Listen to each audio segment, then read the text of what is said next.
ሰላም ጤና ይስጥልን ውድ የቻናላችን ተከታታዮች ፕሮግራማችን ቤተሰቦች፣ ይህ አብዲራዋ ቲዩብ ነው።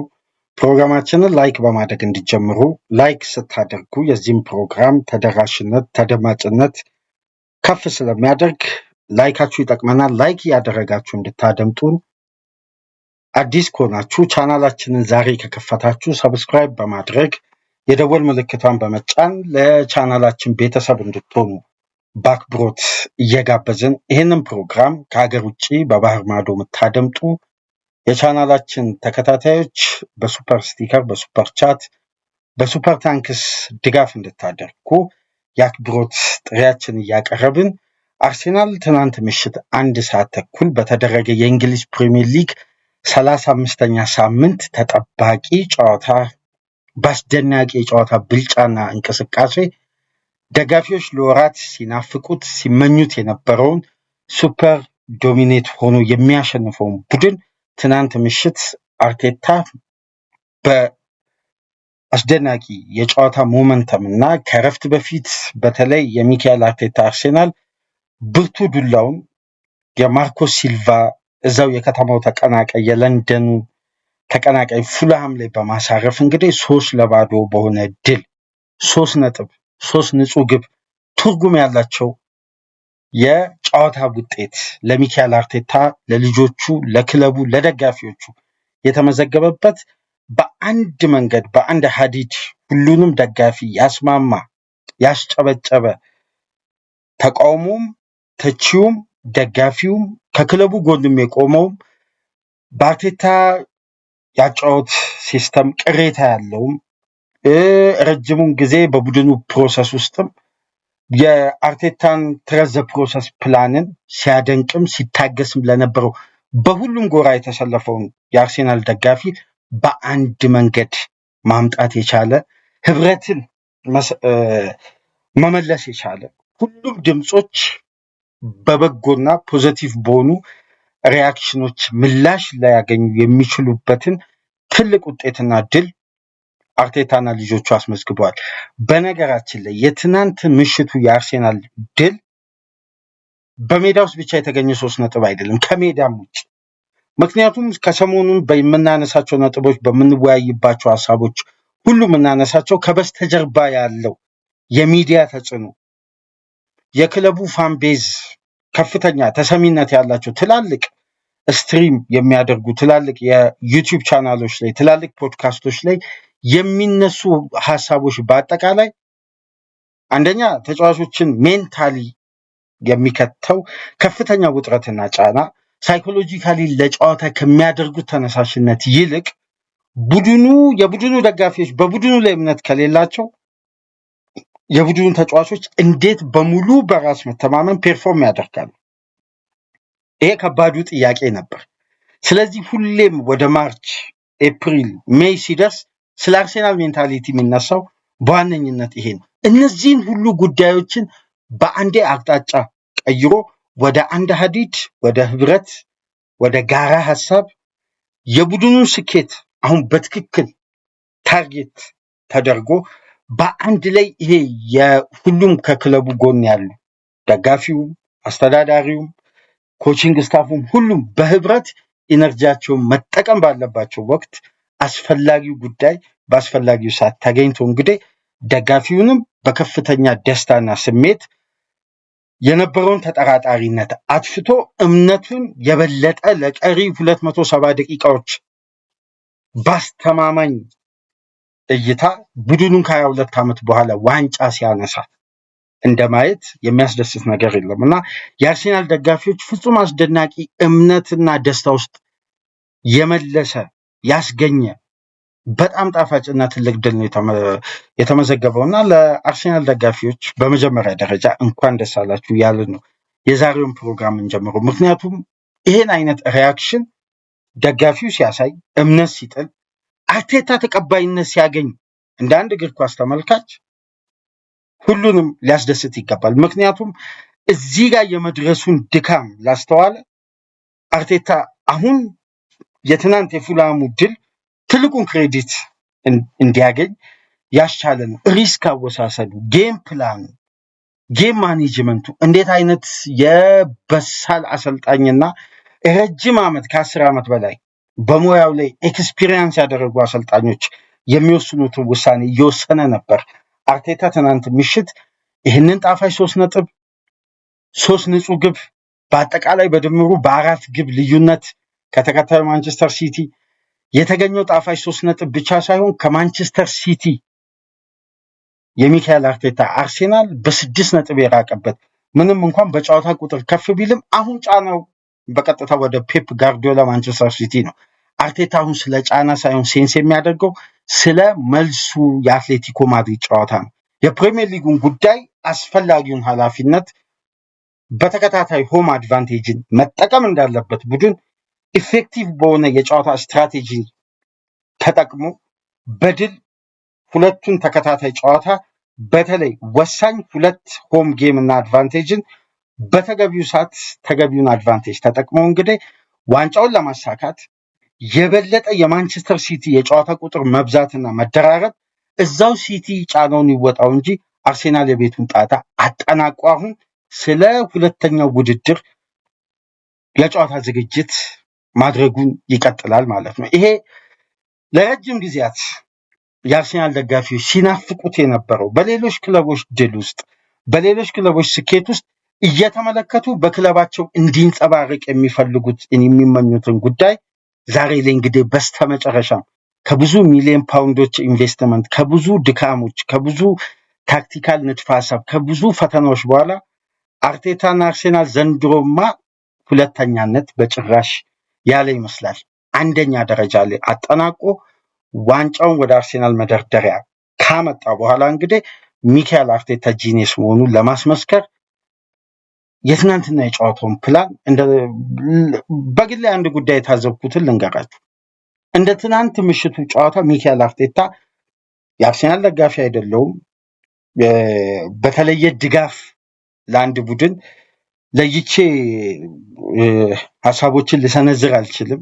ነገር ግን እንደ ገለልተኛ እግር ኳስ ተመልካች እንደ ትናንትና ምሽት ሚካኤል አርቴታ አስደስቶኝም አስደናቂ ብቃቱን አሳይቶም በእንዲህ አይነት ሰዓት ላይ እንዲህ አይነት ዲሲዥን ሜክ የማድረግና አንዳንዴ ሪስክ መውሰድ እንዴት ትላልቅ ፈተናዎችን መሻገር እንደሚቻልና በእግር ኳስ በተለይ በእንደነዚህ አይነት ደረጃዎች ላይ ሪስክ መውሰድ የሚገኘው ትሩፋትና ደስታ እዚህ ደረጃ ድረስ መሆኑንም ተመልክተናልና አርቴታን በግሌ በጣም ያደነኩበት በጣም የአርቴታ ውሳኔ ቆመን እንድናጨበጭብለት ያደረገ አስደናቂ ምሽት ደጋፊው አርቴታም ተጫዋቾቹም በጋራ በህብረት ይሄ አንድነትን ያመጣ ድል ነው። በነገራችን ላይ ብዙ የተበጣጠሱ ሀሳቦች ነበሩ። የቀድሞ ተጫዋቾች የማይረባ እዚህ ግባ ማይባል አሁን በአርሴናል የዋንጫ ፉክክር ላይ ልዩነት የማያመጣ ሀሳብ እየሰጡ በክለቡ ላይ ያላቸው እምነት ደጋፊው እየተሸረሸረ አናዘር ሲዘን ዘሴም አርሴናል እየተባለ የማንቸስተር ሲቲ ማሸነፍ ሲቲ ስላገኘው 3 ነጥብ ሳይሆን እንዴት በአርሴናል ሳይኮሎጂ ላይ የሚፈጥረውን ጫና እየተወራ እንደ አርቴታ እኮ በዘንድሮ የውድድር ዓመት ያለፉት ዓመታት ይሻላል እኮ የዘንድሮ የውድድር ዓመት ምክንያትማ የለም ይላሉ ሁሉም ገና ሲጀምሩ 270 ሚሊዮን ፓውንድ ኔት ስፔንድ አድርጎ እንዴት ዘንድሮማ ምክንያት የለም አርቴታማ ይባረር እየተባለ ነበር እኮ 30ኛና 31ኛ ሳምንት ላይ ያስገርማል። እግር ኳስ ግን ሁሌም አጋጣሚዋ የተለያየች ናት። አንድ ጉዳይ ብልጭ ብሎ ሁሌም በተመለሰ ቁጥር በዛ ሀዲድ ውስጥ መጓዝ እንደሌለብንና እግር ኳስ ውስጥ የትኛውም ጉዳይ ሊፈጠር እንደሚችል ማመን መቻል አለብንና ሚካኤል አርቴታ የፈለገ ከ9 ነጥብ ልዩነት ወደ እኩል ባላንስ ቢመለስም ግን እንደነዚህ አይነት ድሎች ከ9 ነጥብ ልዩነቱ በላይ ያለው መተማመን በዚህን ሰዓት መፍጠር የሚችል ትልቅ ሳይኮሎጂካል ቡስት ነው ያገኘውና የፉላሙ ድል ትርጉሙ ብዙ ነው። ትርጉሙ በጣም ሰፊ ነው። በጨዋታው እንግዲህ አርሴናል 3 ግብ ሲያስቆጠር ክሊኒካል በነበረበት እንዲሁም ከ3 በላይ ግብ ማስቆጠር በሚችልበት ፍጹም መደላድል የፈጠረ ፍጹም አስደናቂ የነበረ የሜዳ ውስጥ ፍሉዲቲ እንቅስቃሴው ለወራት አርሴናል ውስጥ ስንፈልገው የነበረ ወይም አርሴናል እንዲጫወት የክለቡ ደጋፊዎች የሚመኙት ወይም የሚፈልጉት ለምን እንደዚህ አይጫወቱም? ለምን ይጠነቀቃል? ቅድሚያ የራሱን የመጫወቻ ክልል ባላንስ ለማድረግ ለምን ያስባል? ስለ አታኪንግ ሰርድ ቅድሚያ ለምን አይሰጥም? በርካታ ትችቶች፣ ተቃውሞች ይፈጠራል። አንዳንዴ እንደነዚህ አይነት ድሎች እኮ ለተቀናቃኝ ክለቦችም መልእክት ማስተላለፊያ ነው። እኛም እንዲህ አይነት ፓወር አለን። ፓወራችንን ስንጠቀም አስተማማኝ ብርቱ ዱላ ማሳረፍ እንችላለን። 35ኛ ሳምንት ላይ እስቲ ባለፉት 3 ተከታታይ የውድድር ዓመታት የአርቴታ ቡድን የነበረውን ሞመንተምና ሳይኮሎጂካል ጥንካሬ፣ የማሸነፍ ጥንካሬን ብትመለከቱ የትናንትናውን ያክል አስተማማኝነት ያለው እንቅስቃሴና ዋስትና አይሰጥም ነበር። ለዚህ ነው የትናንትናው ድል ካለፉት ዓመታት ሁሉ የተለየው። አስደናቂ ድል በተገቢው ሰዓት ከአርሴናል የሚጠበቀው ጉዳይ ተሟልቶ በጥራትና በኳሊቲ ያውም በሚያሰጉ አጠራጣሪ በሆኑ ፊትነሶች በብዙ ጉዳቶች እየተዳከመ ብዙ ውጣ ውረዶችን እያየ እንደመጣ ቡድን የትናንት ምሽቱ ድል በዋንጫ ፉክክር ላይ በዚህን ሰዓት ክለቦች 1-2 ካስቆጠሩ በኋላ መጠንቀቅ፣ እንደዛ በድፍረት የማጥቃትን ጉዳይ አልፎ አልፎ በተጋጣሚ ድክመት ላይ ትኩረት አድርገው ከሜዳቸው ወጥተው ይጫወታሉ እንጂ እንዴት ይታሰባል? የአርቴታ ቡድን ግን ይህን ሲያደርግ ነበር። በነገራችን ላይ በዘንድሮ ሲዝን የመጨረሻ ምርጡን አርሴናል ነው በግሌ የተመለከትኩት ትናንት ምሽት። ይሄ እኔ አስተያየት ነው፣ ምርጡን አርሴናል። ይሄን የምልበት ደግሞ የተለያዩ ምክንያቶች ባለፉት ፕሮግራሞች ካነሷቸው ነጥቦች ጋር አያይዘን በዚህ ፕሮግራም እንወያያለን። እስቲ የዛሬ የእንግሊዝ ጋዜጦችን የህትመት ውጤቶች ዛሬ ጠዋት በመላው እንግሊዝ የወጡትን ጋዜጦች እናንተ በስክሪናችን ላይ ተመልከቱ። እስቲ በቀጥታ ወደ ጨዋታው ነጥብ እንምጣ። ቪክተር ዮኬሬስ 2 ሲዝኑን ሙሉ ሲታማ፣ ስለ ብቃቱ ጥያቄ ሲነሳ፣ ስለ አስተማማኝነቱ ፍሎፕ ኦፍ ዘ ሲዝን ያልተባለ ጉዳይ የለም። አርቴታ ሳያምንበት ቤርታ ስለፈለገው ነው የፈረመው የሚሉትም አሉ። እንደዚህ አይነት ዓለም ላይ በእግር ኳስ አሰራርም የለም ሊኖርም አይችልም። ስፖርቲንግ ዳይሬክተር ፈለገ፣ እሺ። ዋና ቡድኑን እኮ አቀናጅቶ ሜዳ ላይ ይዞ የሚገባው የቱሉ ተገልጋይ እኮ አሰልጣኙ ነው። አሰልጣኙ ሳይፈልግ ክለቡ በፍላጎቱ አምጥቶ አሰልጥን። ይሄ የአንድ ቡድን ለዋንጫ ግንባታ እንደሚያደርግ ቡድን ይሄ እንኳን መንገድ የተለያየ ነው።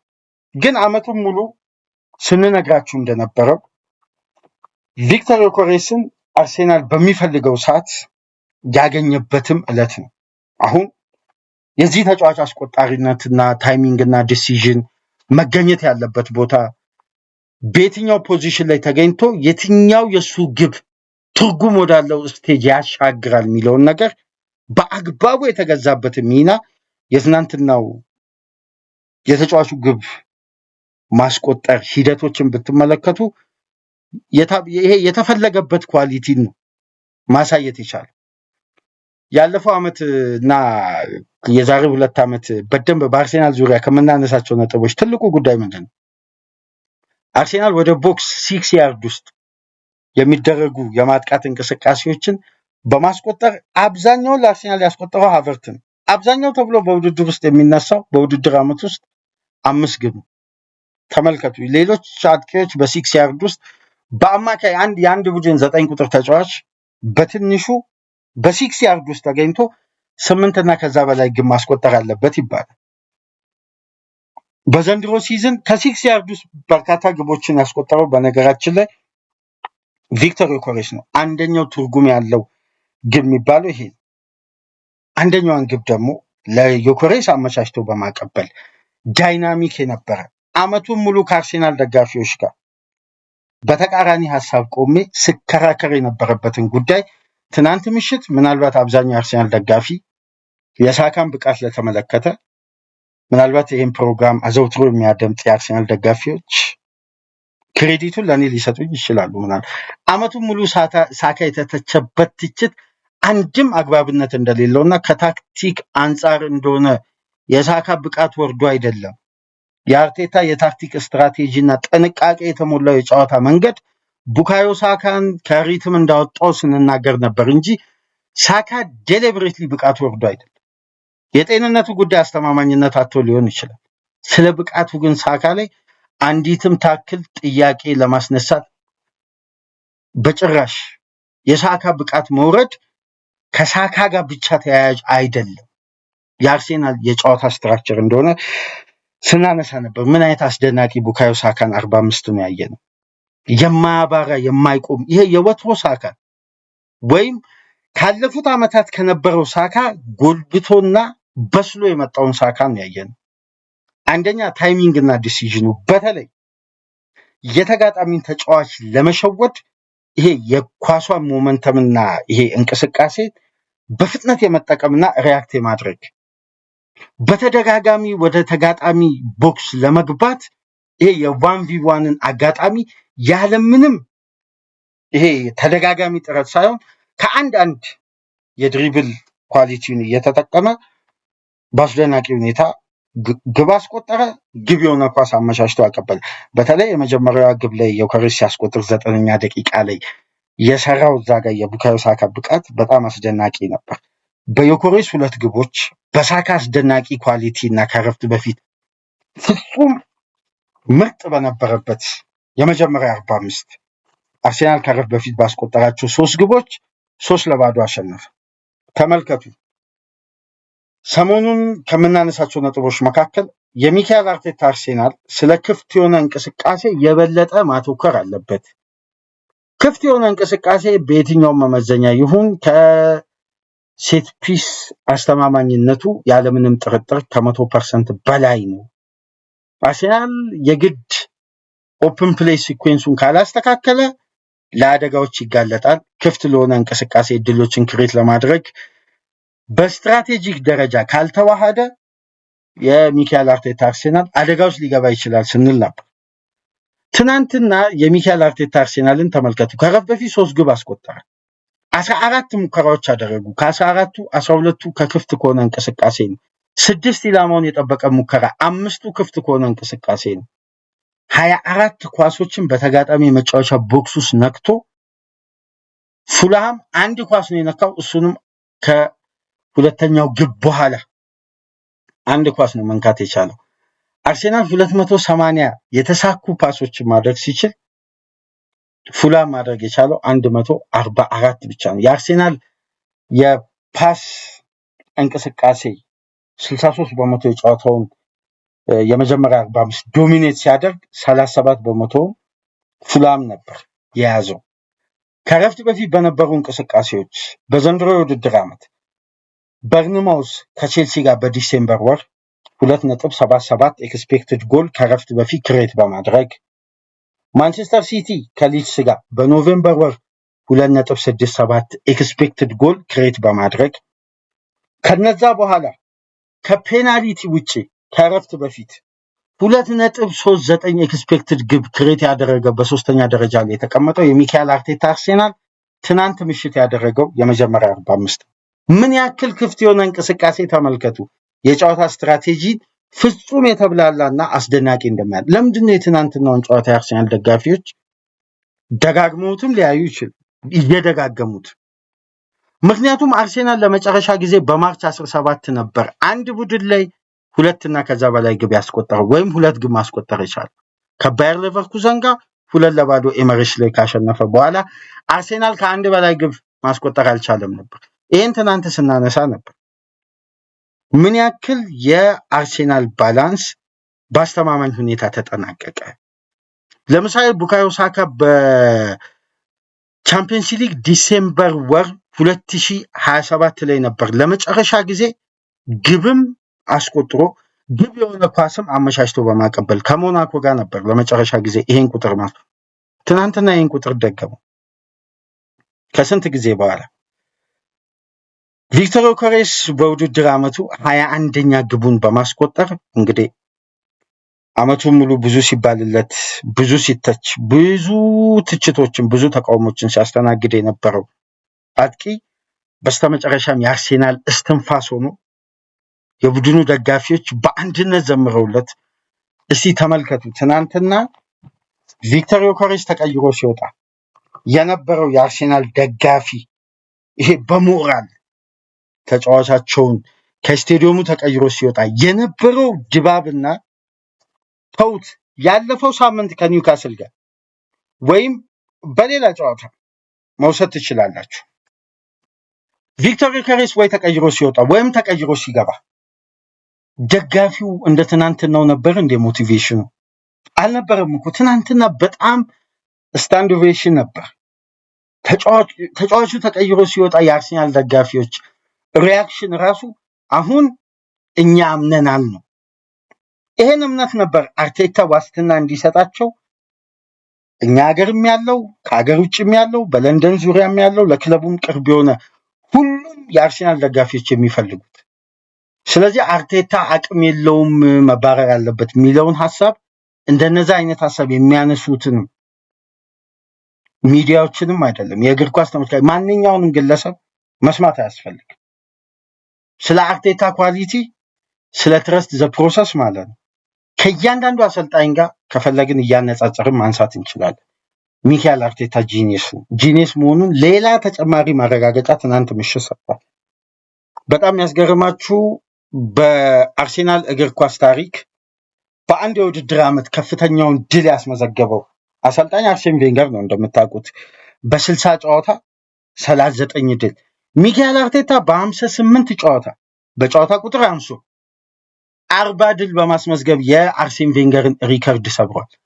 ልብ በሉ አርሴናል በዛ የውድድር ዓመት ደግሞ በ2001 እና 2 ነበር ይሄን ሪከርድ አርሴን ቬንገር መያዝ የቻሉት። ፕሪሚየር ሊግ እና ኤፍ ኤ ካፕ አሳክቷል። አርሴናል አሁን ስንት ውድድር ላይ ነው ያለው? 2። በፕሪሚየር ሊጉ የትናንት ምሽቱን ድል ትርጉሙ ሰፊ ነው እያለን በሻምፒየንስ ሊግ የመልስ ጨዋታ በራሱ ግዛት በራሱ ሜዳ ማክሰኞ ምሽት አለ። ያን የቬንገርን ታሪክ ሚካኤል አርቴታ ለመድገም አሁን ጊዜው ይመስላል። አስደናቂው የአርቴታ ጆርኒ እንደቀጠለ ነው በአርሴናል ቤት። ግን ምን ቢያደርግ ነው ይሄ ሁሉ ሙገሳና አርቴታ የሚገባውን ክሬዲት እየሰጠ የምንገኘው? የመጀመሪያው ጉዳይ በዚህ ጨዋታ የሚካኤል አርቴታ አርሴናል ወይም ቡድኑ የመረጠው ምርጥ 11 አርቴታ የመረጠው ምርጥ 11 በአሰልጣኙ ላይ ትልቅ ሪስክ አወሳሰድ ባላንስ አጠባበቅ ላይ የነበረውን ታክቲካል ዳይሜንሽን አንድ ምስል ከዚች ደቂቃ በኋላ በስክሪናችን ላይ ትመለከታላችሁ። ይሄንን ምስል በደንብ ተመልከቱ። ከጨዋታው በኋላ ስለ ታክቲክ ጉዳዮች ላይ በጨዋታው ላይ የታዘብኳቸውን ጉዳዮች ስመለከት ያገኙት ፎቶ ነው እና ይሄ ፎቶ ምናልባት እኔ ከተዘጋጀውበት ሀሳብ ጋር በቀጥታ 100% ተያያዥ ስለሆነ ይህንን ምስል ታክቲካዊ የሚካኤል አርቴታ አርሴናል ትናንት ምሽት እንዴት ፉላምን በአስደናቂ ሁኔታ በጨዋታ እንደበለጠ የሚያሳይ ስትራቴጂ። የመጀመሪያው ጉዳይ በምርጥ 11ዱ የአራት ተጫዋቾችን ለውጥ አደረገ አርቴታ። ሂንካፔን በካሌፊዮሪ፣ ዙቢመንዲን በማይልስ ሉዊስ ስኬሊ የጨዋታው አስደናቂ ተጫዋች ምርጥ ተጫዋች፣ ጉዳት ያስተናገደውን ኦዲጋርድን በኤቤሪቺ ኤዜ፣ ማዱዌኬን በቡካዮ ሳካ ማርቲኔሊን በትሮሳርድ፣ ቡካዮ ሳካን ደግሞ ማዱዌኬን በቡካዮ ሳካ የአምስት ተጫዋች ለውጥ አደረገ ከአትሌቲኮ ማድሪዱ ጨዋታ በኋላ። አድማጮች አሁን በደንብ ጉዳዮችን እስቲ አስታውሱ። አንድ ነጥብ በደንብ ከኛ ቻናል ጋር አብራችሁ ለረጅም ጊዜ ቆያችሁ በደንብ የምታስታውሱ ሀሳብ አለ። የበለጠ አንድ ማረጋገጫ ልንገራችሁ። አትሌቲኮ ማድሪድ ከአርሴናል ጋር በነበረው የሮብ ምሽት ጨዋታ ድህረ ጨዋታ ነጥብ ሐሙስ ዕለት በሰራነው ፕሮግራም ላይ አንድ ጉዳይ ነግሬያችሁ ነበር በደንብ ካስታውሳችሁና ይህን እንዴት እንደ ሀሳብ ብለህ ታቀርባለህ ያለኝም አድማጭ ነበር።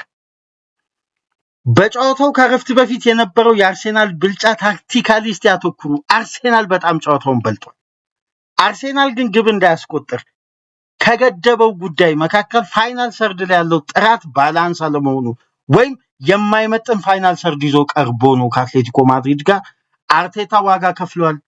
እስቲ ጨዋታውን ለ15 ደቂቃ ለ20 ደቂቃ ለ25 ደቂቃ እስሎ አድርጉትና ተመልከቱ። በእያንዳንዱ የአርሴናል ቢልዳፕ ውስጥ የለም ቢባል 4-5 ሜትር ክፍተት እያገኘ ግን የማዱዌኬና የማርቲኔሊ ጥራት በውድድሩ ስታንዳርድ ደረጃ ስላልሆነ ምን አለ በዛ ጨዋታ የሳካ አስተማማኝ ፊትነስና የትሮሳርድ የቀድሞ አስቆጣሪነት ቢኖር አርቴታ ከረፍት በፊት ከሁለት በላይ ግብ ያስቆጥራል ብያችሁ ነበር በደንብ ካስታውሳችሁ በሐሙስ በነበረን ድረ ጨዋታ ነጥቦች። ትናንት ምሽት አርቴታ የቀየረው የመጀመሪያው ጉዳይ ምንድን ነው? ሁለቱ ዊንግ ነው። አርሴናል እንዴት ነው ዳይናሚክ የሆነው ፋይናል ሰርድ ላይ? ምክንያቱም የበሰሉ በጣም በጥራታቸው የሚታወቁ የፊት መስመር ላይ አስተማማኝነት መስጠት የሚችሉ ሁለት ዊንገሮችን ነው አርቴታ ያሰለፈው። ስለ ትሮሳርድ ወቅታዊ ብቃት አይደለም የምናወራው፣ ስለ ኳሊቲው ነው የምናወራው። ስለዚህ ሜዳ ውስጥ ያለውን ቪዥን፣ ጨዋታ አረዳድ፣ ስፔስ አጠቃቀም፣ ታይሚንግ እና ዲሲዥን ለምሳሌ ከረፍት በፊት በነበረው አምስት ጊዜ በአንድ ለአንድ ተገናኝቶ አምስቱንም ያሸነፈ ብቸኛ ተጫዋች ሊያንድሮ ትሮሳርድ ነበር። ሳካ 4 ድሪብል 4ቱንም አሳካ። ተመልከቱ። አሁን ክሊኒካል ለመሆንና ዳይናሚክ ለመሆን የዮኬሬስን እነዚህን አስቆጣሪነት ለማግኘት ሁለቱ ዊንግ ጥራቱ ከፍ ማለት አለበት። ለዚህ እኮ ነው ትሮሳርድ የአርቴታ ተቀዳሚ የሚሆነው፣ ሳካ የአርቴታ ተቀዳሚ የሚሆነው። በማዱዌኬና በማርቲኔሊ አርሴናል ሻርፕ ሊሆን እንደማይችል ከኛ በላይ አርቴታ ያውቋል። ለዛ እኮ ነው አትሌቲኮ ማድሪድ ሜዳ ላይ ከነበረው አሰላለፍ የበለጠ ጥራት ሲጨምር እንዴት አርሴናል ከረፍት በፊት እንዴት አስፈሪን ወረራ እንዳደረገ የማሰቢያ ጊዜ ከለከለ ለፉላሞች። ይሄን ጉዳይ ነግሬያችሁ ነበር ሐሙስ ምሽት የነበረውን። እስቲ ወደኋላ ተመለሱና የቪክተር ዮኬሬስ ፎቶ ያለበትን የአንድ ለአንድ ውጤቱን ድረ ጨዋታ ነጥቦች ላይ የትኛው ሚዲያ ላይ ያልሰማችሁትን ሀሳብ ነበር የነገርኳችሁ።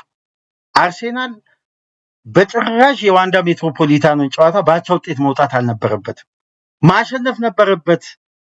ጨዋታው ከጀመረ ክፍለ ጊዜ እስከ መጀመሪያ 45 ደቂቃ አንደኛው ትልቁ የአርቴታ ሪስክና አርቴታ ካሁን በኋላ የውድድር ዓመቱን አተረፈ፣ ደክላን ራይስን 6 ትክክለኛውን ቦታ ገናውን አገኘ ብዬ ሐሳቡን አነሳው። ከትናንት በስቲያ ዓርብ ዕለት ራይስ ታይም የሚል ፕሮግራም ወደኋላ ተመልከቱ። አሁን ገና አርቴታ ትክክለኛውን ቦታ ለራይስ አገኘ።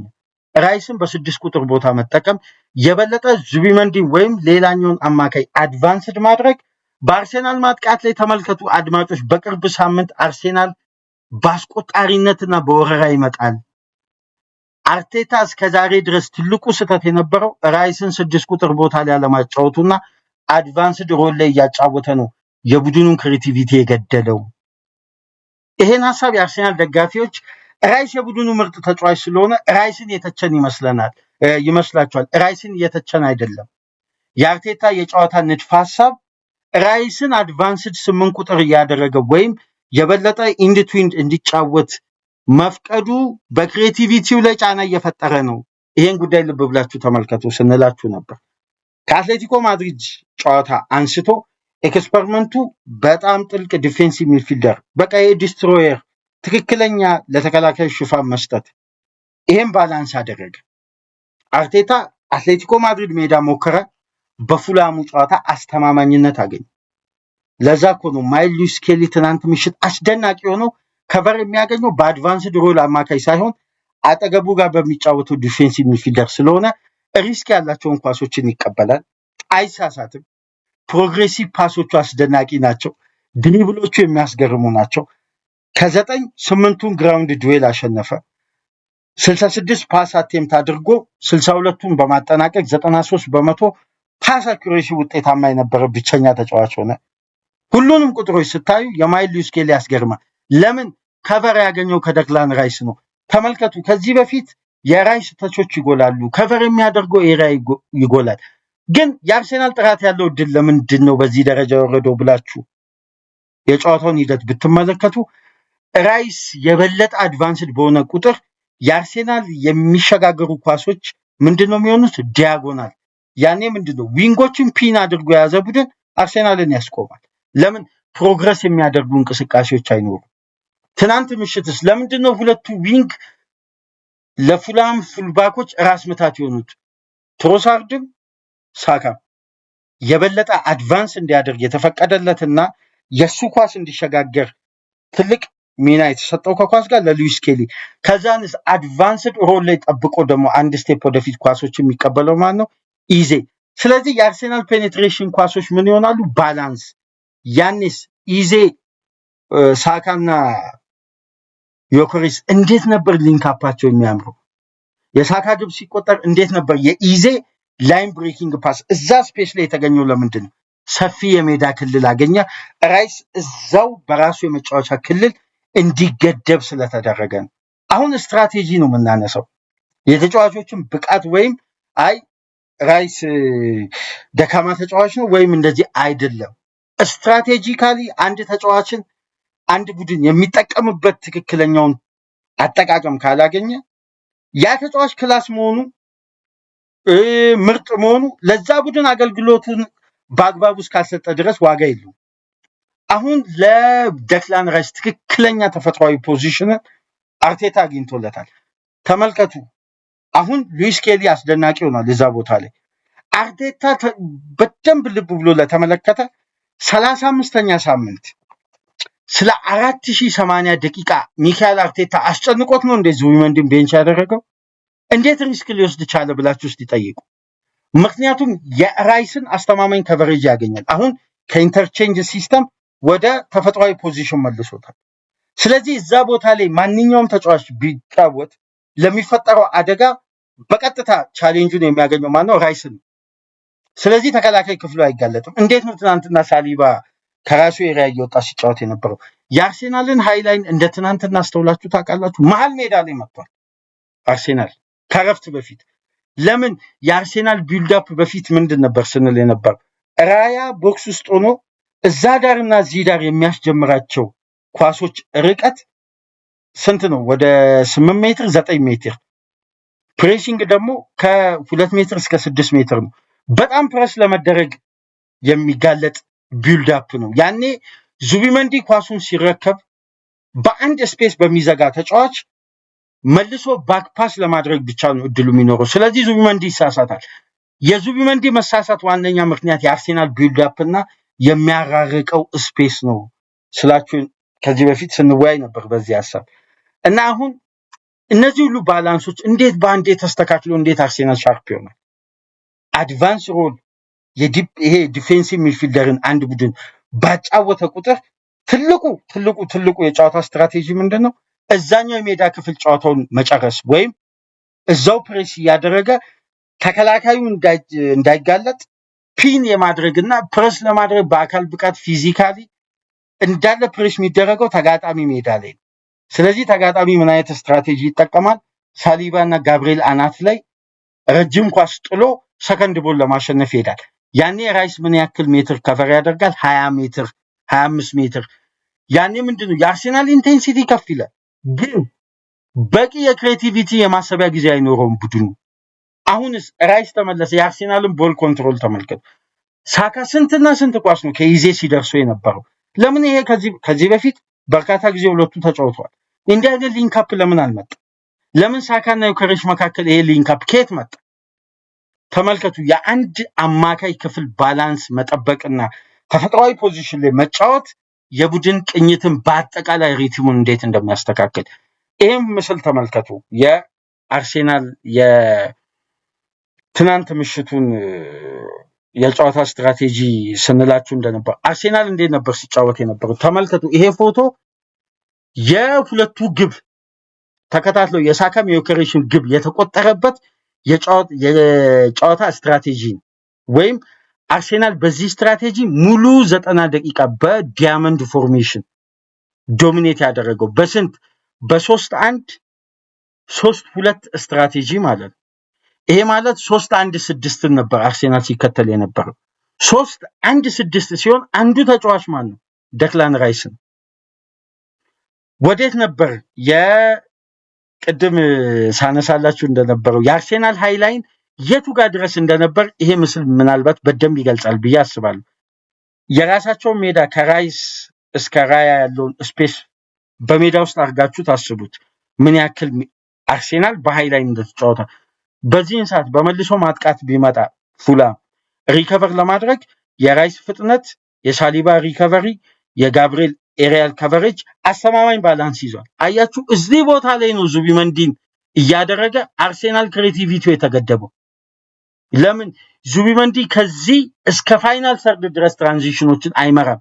ምክንያቱም የተጋጣሚ ተጫዋች በእያንዳንዱ ፌዝ ላይ በአካል ብቃት ተዘጋጅቶ ስለሚመጣ ራይስ ሲሆንስ ማይልስ ሉዊስ ስኬሊ ከሁለት በደንብ ልብ ብላችሁ ተመልከቱ። ኳስ የሚቀበለው በዲያመንድ ፎርሜሽን ከሁለት የፉላም ተጫዋቾች ጋር ነው። ከዛም በኋላ እንዴት ነበር ቦልኬሩ አስደናቂ የነበረው የሉዊስ ስኬሊ በአንዴ በቦልኬር ተጫዋቾችን ሲቀንስ በቀጥታ ማነው ነፃ የሚሆነው? ኤበሪቼዜ ከስንት ተጫዋቾች መሀል ላይ ያለው ከሁለት። ያኔ ምንድነው ስትራቴጂ የሚፈጠረው? ሳካ እንዴት ነበር 1v1 ሮበርትሰንን የሚያገኘው? እዚህ የታችኛው ኮሊደር ላይ ተመልከቱ። ይህንን እንዴት ክሬት አደረጉ? ቤን ዋይት ያለ ኳስ ቺኩዌንዜን እንዴት ፒን አድርጎ እንደሚከተል ተመልከቱ። ይሄ መሀል ሜዳ እኩል የሚከፍለው መስመር ላይ ቺኩዌንዜንና የቤን ዋይትን እንደዚህ በቢጫ ያከበብኩትን ተመልከቷቸው። እነዚህን ሙቭመንትን አርሴናል ስትራቴጂካሊ አጥንቶ እንደመጣ ያስታውቃል። በተቃራኒውስ የአርሴናል የትናንት ምሽቱ ባላንስና አስደናቂ ፍሉዲቲ መመለስ ራይስን እዚህ ቦታ ላይ ሲያጫውት ካላፊዮሪ መግባቱ የካራቦ ካፕ የአርሴናል ሽንፈት ታስታውሳላችሁ። ያኔ ይሄን ሐሳብ አሁን በዚህን ሰዓት ማንሳት ተገቢ ነው ወይ ልትሉኝ ትችላላችሁ። አርሴናል በካራቦ ካፕ ፍጻሜ ካላፊዮሪ ቢኖር ያቺን አውት ኦፍ ፖዚሽን አራቱ ተጫዋቾች የአርሴናልን ተከላካዮችን ፕሬስ አላደርግም ብለው የቆሙትን ስትራቴጂ መበተን ይችል ነበር አርቴታ ካላፊዮሪ በዛ ጨዋታ ላይ ቋሚ ቢሆን። ምክንያቱም ቦል ኬሩ ፕሮግሬሲቭ ቦሉ ኳስን ከያዘ በኋላ ቀና ብሎ አይቶ ጠባብ ስፔስ ውስጥ እንኳን ሪስክ ያላቸውን ፓሶችን ማድረግ ይችላል። አንዳንዴ ድሪብል አድርጎ በፔኔትሬሽን እንደነዚህ አይነት ፕሬሲንግ ትራፖችን ማለፍ ይችላል። ሂንካፔ ምንድነው ትልቁ አቅም? በቦታው ላይ በስትራቴጂ ጥብቅ የሆነ የመከላከል በቡድኑ ማጥቃት ላይ ምንም አይነት ኢፈርቱ በጣም የተገደበ ነው። አሁን የካላፊዮሪ መግባት የቱ ጋር ተከትሎ ሄዶ በላኛው የሜዳ ክፍል እንዴት ተጫዋቹን ፒን እንዳደረገ ተመልከቱ። ስለዚህ እዚህ ጋር ዋይት ቺኩዌንዜን ፒን ካደረገ እዚህ ጋር ካላፊዮሪ ሃሪ ዊልሰንን ፒን ካደረገ ጨዋታው ወደ ምን ስትራቴጂ ይቀየራል? ዊንጉ ላይ ያለው 1v1 ወደ መሀል ስትመጡ አርሴናል ትርፍ አማካይ ይዞ ኢዜንና ማይልስ ስኬሊን ይዞ ወደ ኦፖዚሽን ሀፍ እየገባ ነው። ያኔስ ትሮሳርድና ዮኮሬስ በአንድ ለአንድ ግንኙነት ከተጫዋቾች አጠገብ ላይ ይገኛሉ፣ ግን ስፔሶች አሉ። ስለዚህ ሳካ ድሪብል አድርጎ አንድ ተጫዋች ሲቀንስ አርሴናል ለስንት ያገኛል? የፉላምን ተከላካይ 2-3 በትርፍ ተጫዋች። ስለዚህ በየፌዙ አርሴናል ስንት ተጫዋች ይዞ ይዞራል? አንዳንድ ትርፍ ተጫዋች ማለት ነው። ይሄ ነው በቃ የአርቴታ የሚታወቀው የጨዋታ ዲያመንድ ፎርሜሽን ስትራቴጂ ማለት ነው። ራይስ ወደ አማካይ ወደ ተፈጥሯዊ 6 ቁጥር ቦታ መመለሱ፣ የሉዊስ ስኬሊ ከኳስ ጋር ያለው ፓሲቭ መሆን፣ የካላፊዮሪ ጨዋታን የማንበብ የአርሴናልን ቢልድ አፕ የመምራትና እንደ ኢንቨርትድ ፉልባክም እንደ ፉልባክ አንደርላፕ ኦቨርላፕ እያደረገ ከኳስ ጋር ታይሚንግ እና ዲሲዥን፣ እነዚህ ሁሉ ቅንጅቶች ኤዜ እንዴት ነው ትናንትና ሪላክስ አድርጎ ጨዋታው ቀሎት ሲጫወት የነበረው? ለምን ስፔሶች አሉ። አርሴናል ፕሬሲንግ ትራፑ የሚያልፈው አንድ ትርፍ ተጫዋች እየያዘ ነው። ስለዚህ ሱፐር ክሊኒካል የነበረው የሚካኤል አርቴታ አርሴናል በአስደናቂ የጨዋታ ብልጫ እንዲበልጥ ታክቲካዊ ንድፈ ሀሳቡ ከፍ ብሎ የታየበት ጨዋታ በእንዲህ መልኩ ነው የተጠናቀቀው እና የአርሴናል ደጋፊዎችን ያረካው ሙቭመንት ያረካው ድል 3 ንጹህ ግብ ከ3 ነጥብ ጋር የሚካኤል አርቴታ አርሴናል ኤሚሬትስ ላይ ከተከታዩ ማንቸስተር ሲቲ በ6 ነጥብ የራቀበትን 76 ነጥብ ላይ መድረስ የቻለበትን በ4 ንጹህ ግብ ከሲቲ መብለጥ የቻለበትን አስደናቂ ድል ኤሚሬትስ ላይ ማሳካት ችሏል።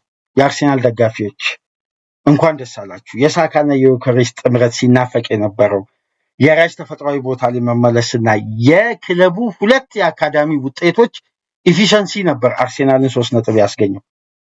ከኋላ ማይልስ ስኬሊ፣ ከፊት ለፊት ቡካዮ ሳካ። ጌም ማኔጅመንቱ እንዴት ነበር? አርቴታ ትናንትና ሊደነቅ የሚገባ ሳካ የጨዋታውን የመጀመሪያ 45 ገደለ። በቃ ከዛም በኋላ ሳካን መጠቀም ዋጋ እንደሌለው አላስፈላጊ እንደሆነ ተረዳ። እረፍት ላይ እዛ አስቀረው። ያለፉት ዓመታት የቡካዮ ሳካ ሃምስትሪንግ ዋነኛ መፈጠር ምክንያት አምና ታስታውሳላችሁ የአንድ ዶክተርን ጥናታዊ ጽሑፍ አግኝቼ አቅርቤላችሁ ነበር።